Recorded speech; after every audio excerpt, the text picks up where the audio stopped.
haraheze imisi itari mike wanagomba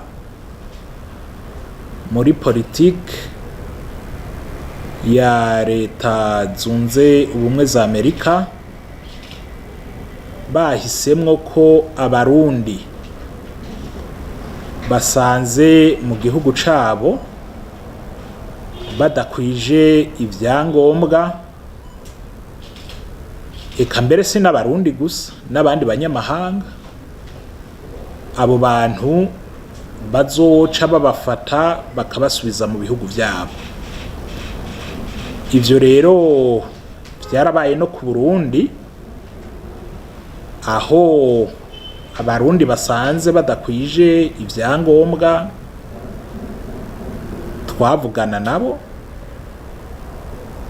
abo dusanze ari abarundi koko tukabakira. Rero ingorane aho yoba yarabereye gatoya nuko mu bo bari bateguye kutuzanira hariho bamwe twasanze bararonse amapasiporo y'Uburundi biciye mu magendo.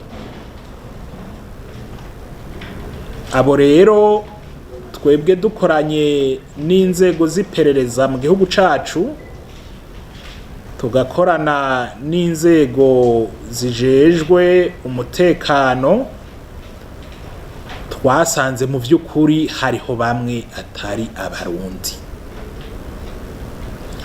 Muca muvyumva rero ko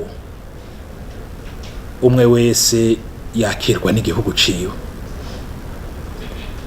Twebwe abarundi bacu abo batuzaniye twarabakiriye, n'ubu mbere tukabandanya tuvuga tuti nimba hari umurundi basanze ariyo adakwije ivyangombwa nk'uko politike ya leta zunze ubumwe za Amerika isanzwe itunganijwe, Uburundi turiteguye kubakira. N'uyu munsi nibatubwire ko babatuzanira turiteguye kubakira, ariko kandi batahure yuko uwo natwe tuzosanga atari umurundi ntibishoboka, ntibikunda,